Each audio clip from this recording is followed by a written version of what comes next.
Fala aí, gente, tudo bem com vocês? Sejam muito bem-vindos a mais um vídeo aqui do nosso canal. Hoje eu vou encerrar nossa série de vídeos sobre o Segundo Reinado com um tema que eu acredito ser extremamente importante, o movimento abolicionista ou os movimentos abolicionistas. O objetivo, portanto, vai ser compreender as diferentes movimentações que resultaram no fim do regime escravista no Brasil em 1888. Então, sem mais enrolação, bora logo estudar história. Acredito que a primeira coisa que a gente precisa ter em mente é que o fim da escravidão passa diretamente pela agência da população negra. A revolta escrava, seja ela individual ou coletiva, foi o primeiro e principal instrumento desestabilizador do regime escravista, mas não foi a única forma de atuação negra. Podemos citar as rebeliões, crimes contra os senhores, fugas e tantas outras formas de ação da população negra escravizada no Brasil. E até quando não explicitavam esse propósito de acabar com a escravidão, essas movimentações construíram os caminhos para a falência do regime escravista. Ao fazerem circular nas senzalas notícias sobre as fugas, revoltas e ideias de liberdade, aqueles que estavam no cativeiro desestabilizavam a lógica escravista. Não por acaso, planos e argumentos para a extinção do escravismo sempre entravam em pauta política quando a rebeldia escrava ganhava maiores dimensões, intensificava-se o medo de convulsões sociais. Foi o que se pôde notar depois da revolta dos Malês, na Bahia, em 1835, da revolta de Manuel Congo, em Vassouras, cidade do estado do Rio de Janeiro, em 1838. Movidos pelo temor de que a rebeldia negra se ampliasse, políticos, jornalistas e até autoridades passaram a considerar que a escravidão, como instituição legítima, deveria ser combatida para garantir a segurança dos brancos. Esse é o primeiro e talvez o mais importante dos pontos aqui abordados. Mas podemos colocar a década de 1860 como sendo um momento de virada, momento onde diferentes formas de lutar para pôr fim à escravização de pessoas em solo nacional ganhou um grande impulso. Os movimentos abolicionistas mais organizados começam a ganhar mais força nesse período, impulsionado por transformações externas e também internas. Em primeiro lugar, a escravidão não apenas foi objeto de repulsa na opinião pública internacional, como também estava sendo abolida nos demais países. Com a vitória dos abolicionistas na Guerra dos Estados Unidos, em 1865, apenas o Brasil e Cuba, então colônia espanhola, continuavam a explorar o trabalho escravizado. E em Cuba, a escravidão também já estava sendo questionada.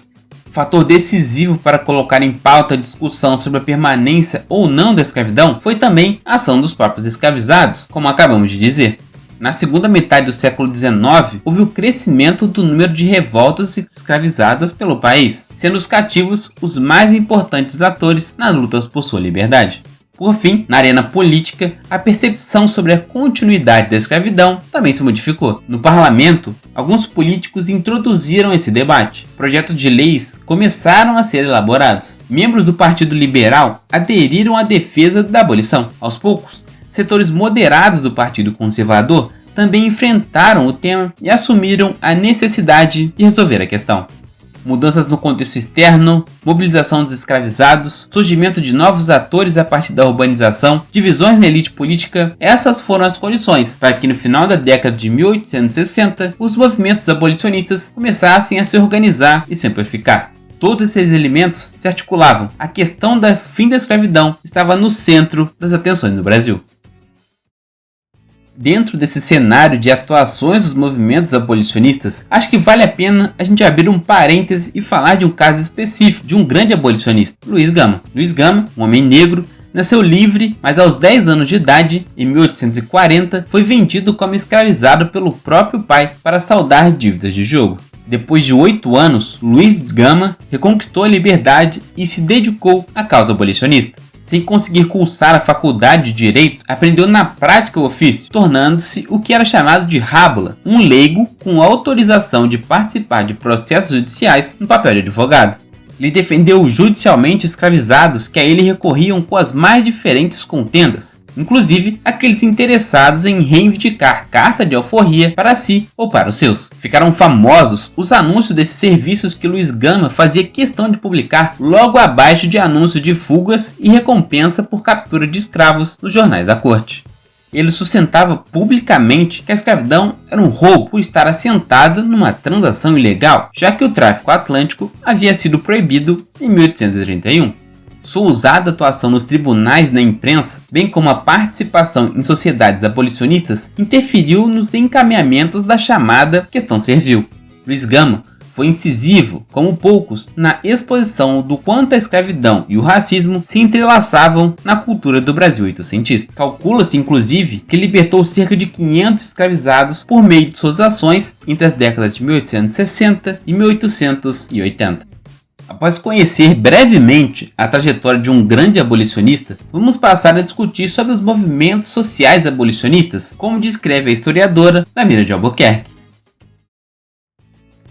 Acredito que é mais conhecido das pessoas esse movimento abolicionista mais ligado a uma elite, a discussões que ocorriam no âmbito político em busca de colocar fim à escravidão por meios legais. Mas acho que a gente não pode deixar de lado outras formas de lutar pela abolição da escravidão. É óbvio que a luta dos deputados e das discussões no parlamento eram muito importantes, mas pessoas comuns, trabalhadores, também se colocaram na luta pelo fim da escravidão. E esse vai ser o foco que eu vou buscar apresentar para vocês. A historiografia mais recente nos tem apresentado grupos associativos que assumiram a abolição como pauta importante da luta dos trabalhadores oitocentistas. O abolicionismo negro, por exemplo, começou a estabelecer uma conexão entre o fim do escravismo e as demandas dos trabalhadores por melhores condições de vida. Nesse sentido, eles ultrapassam um argumento muito utilizado na campanha abolicionista da mera afirmação do quanto o escravismo impedia o desenvolvimento nacional, atrasava o progresso do país. Para os militantes negros e operários, as luzes da abolição libertariam os escravizados e a nação, mas também deveriam garantir a igualdade de direitos e amplo exercício da cidadania para os saídos do cativeiro. Mobilizada pela atuação das sociedades abolicionistas, das associações de auxílio mútuo e da imprensa engajada, a campanha abolicionista ganhava dimensão nacional e popular. Entre as décadas de 60 e 80, surgiram dezenas de associações abolicionistas em todo o país. Tais associações reuniam estudantes, advogados, engenheiros, médicos, alunas da escola normal, farmacêuticos, pequenos comerciantes, caixeiros, mulheres que participavam de instituições de caridade, muitos jornalistas, também artesãos, professores de primeiras letras das faculdades, sapateiros e várias outras pessoas que ocuparam lugares diversos na hierarquia da sociedade imperial. Enquanto corria a década de 1880, o que se viu foi o acirramento cotidiano das tensões entre os partidários da abolição e seus adversários. Isso ocorreu, inclusive, apesar da existência da Lei do Ventre Livre de 1871, que muitos defensores da escravidão acreditavam que diminuiria as tensões sobre o tema. Ao mesmo tempo, as ações de escravizados em defesa de sua liberdade mudavam de conteúdo. Cientes de que a legitimidade da escravidão estava em debate, reivindicavam abolição em revoltas organizadas, fugas e criação de novos quilombos. O volume crescente dessas ações, o aumento significativo de fugas e revoltas, colocavam em xeque os mecanismos vigentes de controle social. Exemplo dessas sublevações foi a rebelião de 1820 de uma fazenda em Campinas, em 1882. Com garruchas, foices e enxadas, enfrentaram os proprietários e seus empregados, aos gritos de Mata Branco e Viva a Liberdade. Na década de 1880, a ação dos escravizados em luta por sua liberdade tornava-se um elemento central na discussão sobre a opção gradualista ou abolicionista imediata. Se nas senzalas o clima era de afronta ao poder dos senhores, não era diferente nos centros urbanos. As correspondências entre as autoridades das principais cidades do país relatam como negros armados de paus, dispostos a libertar à força, suspeitos de serem fugidos, faziam tentativas de invasão das delegacias. Mascarados, cobertos pela fantasia carnavalesca, gritavam agora pelo fim do cativeiro. Libertos divulgavam a realização de reuniões abolicionistas em frente às igrejas, tendas de sapateiros e lojas de alfaiates. Em cidade onde o tráfico interprovincial se intensificava, como as zonas portuárias de Santos, Porto Alegre, Salvador e Rio de Janeiro, foram planejados e por vezes empreendidos com sucesso resgate de escravizados prestes a serem embarcados para fora da província e para longe dos seus parentes e parceiros.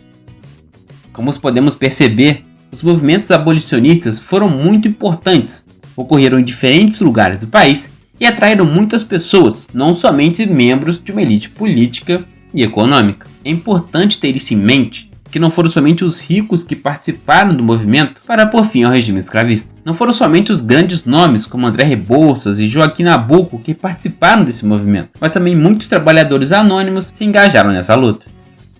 Mas depois do 13 de maio de 1888, a princesa Isabel foi içada a papel de redentora e, portanto, de promotora da principal reforma política e social do século XIX. O panteão nacional foi preenchido pelas figuras mais proeminentes do fronte abolicionista, na grande imprensa, no parlamento e nos tribunais, deixando de fora da memória do abolicionismo os coiteiros, caifazes, saveristas, tipógrafos, capoeiras e músicos em geral, além de escravizados, libertos e livres pobres.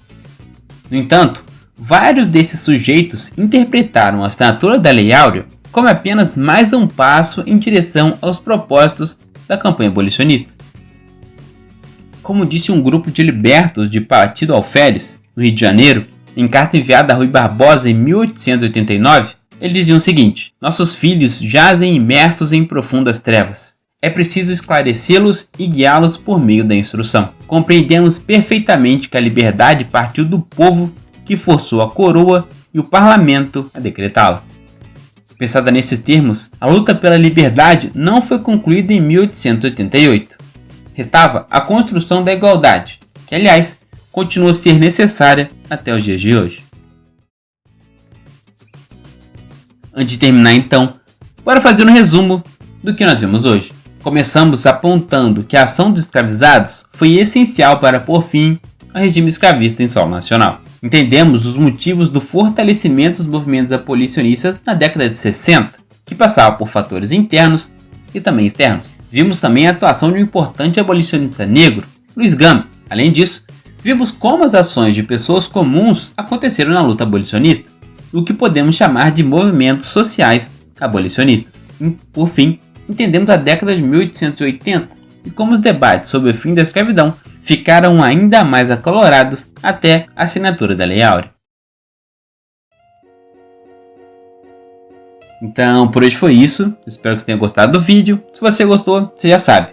Deixe seu like, se inscreva no canal para esse conteúdo chegar a cada vez mais pessoas e não deixe de ativar o sininho para ser avisado quando sair vídeo novo por aqui. Então, por hoje foi isso. Espero que vocês tenham gostado de mais um vídeo do canal Algo sobre História.